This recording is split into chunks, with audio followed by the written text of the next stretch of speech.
मोदी सरकार के वो 4 बड़े यू टर्न जो अंधभक्तों को बिल्कुल पता नहीं चले। आखिर मोदी सरकार इतनी मजबूर, इतनी लाचार कैसे हो गई?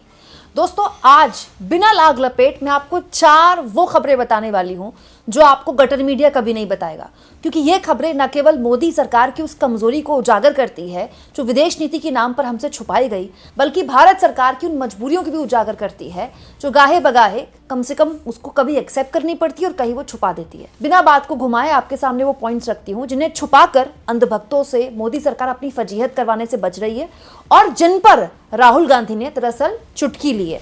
हुआ क्या दोस्तों, पश्चिम बंगाल चुनाव में आप जानते हैं बांग्लादेश में हिंदुओं पर जिस तरह से हिंसा हो रही है, इसको लेकर खूब बयानबाजी हो रही है, देश भर में हो रही है। लेकिन क्या आप जानते हैं कि एक बड़ी खबर इस बीच निकल कर आई जो आपके सामने बिल्कुल भी नहीं रखी गई।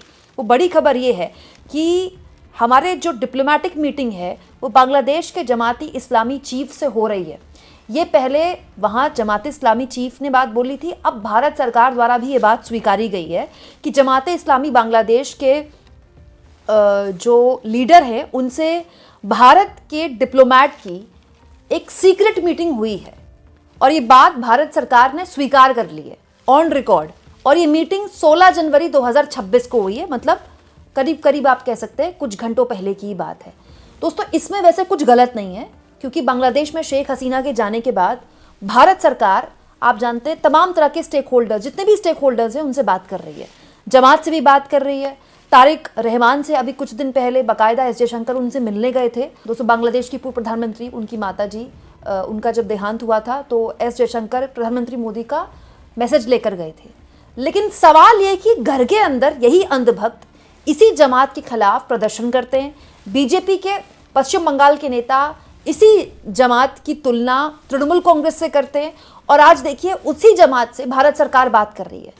ये विदेश नीति में होता है, विदेश नीति में ये भारत सरकार की जरूरत है, लेकिन देखिए डोमेस्टिक पॉलिटिक्स में कैसे ये खबरें आपसे छुपाई गई।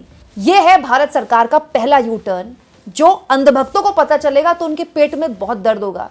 अब बताती हूँ आपको भारत सरकार का दूसरा बड़ा यू टर्न जो अंधभक्तों से छुपा दिया गया। दोस्तों, कुछ दिन पहले खबर आई, बहुत ही परेशान करने वाली खबर थी कि वो चाबहार पोर्ट जिस पर भारत ने इतना इन्वेस्ट किया, अमेरिका के दबाव में भारत ने अपना सारा बोरिया बिस्तरा वहां से बांध लिया है, बिल्कुल बंद कर दिया है वहां पर कारोबार करने का, वहां उसको इस्तेमाल करने का। दरअसल चाबहार पोर्ट में हमारी सरकार ने, पूर्व की सरकार ने बहुत इन्वेस्ट किया, मनमोहन सरकार ने भी, और मोदी 2024 के लोकसभा चुनाव में उसको अपनी उपलब्धि के तौर पर दिखाते थे। कल मैंने आपको एक खबर दिखाई थी, अंजना ओम कश्यप, सुधीर चौधरी, आज तक के एक इंटरव्यू में बाकायदा मोदी बताते थे कि चाबहार पोर्ट के जरिए देखिए मेरा कितना बड़ा काम हो गया, इकोनॉमी का कितना बड़ा काम हो गया। क्योंकि अमेरिका ने ये दबाव डाला दुनिया में कि ईरान के साथ जो भी व्यापार करेगा उस पर टैरिफ लगाएंगे, तो भारत चाबहार पोर्ट से उसने अपने पैर खींच लिए।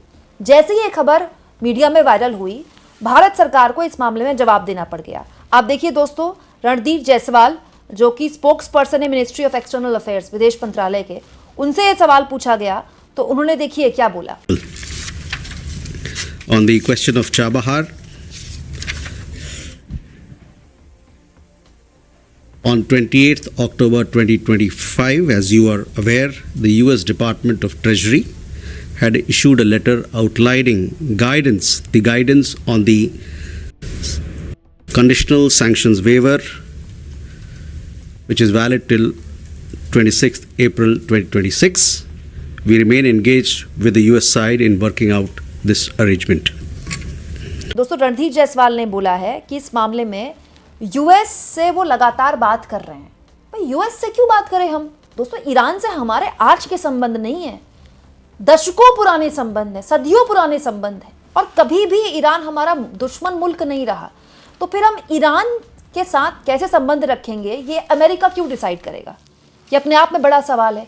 जब ये पूरा का पूरा मामला और बढ़ने लगा कि भाई अमेरिका के दबाव में भारत सरकार इतना बड़ा यू टर्न ले रही है, तो सूत्रों के हवाले से खबरें चलाई गई, एनडीटीवी के पत्रकारों ने देखिए कि नहीं, भारत सरकार इस पर काम कर रही है, चाबहार पोर्ट पर अमेरिका के साथ बातचीत कर रही है। तो पॉइंट वही है ना दोस्तों, अमेरिका से क्यों हम बातचीत कर रहे हैं? हम ईरान के साथ कैसे संबंध रखेंगे?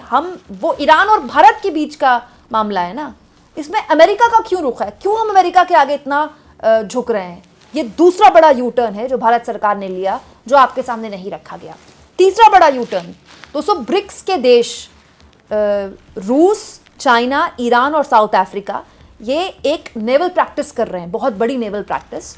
और एक तरह से नाटो को ये सीधा संदेश है और अमेरिका को ये सीधा संदेश है, एक ऐसे दौर में जब अमेरिका मतलब ट्रंप खुलेआम इस तरह की पॉलिटिक्स कर रहे हैं जिसको जो किसी को भी समझ में नहीं आ रही। वो जिस देश पर मन कर रहा है उस पर हाथ रख रहे हैं, कह रहे हैं अब ईरान को वो चलाएंगे, वेनेजुएला के राष्ट्रपति को उठा लिया और अब कह रहे हैं ग्रीनलैंड भी वो खरीद कर मानेंगे, ग्रीनलैंड भी उनका कब्जा हो जाएगा, अमेरिका का कब्जा कर लेंगे ग्रीनलैंड पर। ऐसे वक्त में ब्रिक्स के देश एक नेवल प्रैक्टिस कर रहे थे, भारत ने उससे अपने आप को अलग कर लिया। इस मामले में जब विदेश मंत्रालय के प्रवक्ता रणदीप जायसवाल से पूछा गया तो देखिए उन्होंने क्या जवाब दिया। Srinjoy,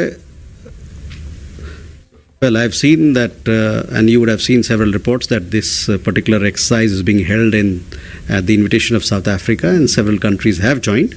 India has not joined because of several reasons. I don't have the exact, but for sure I will update you as to why we were not able to participate in this particular exercise this time.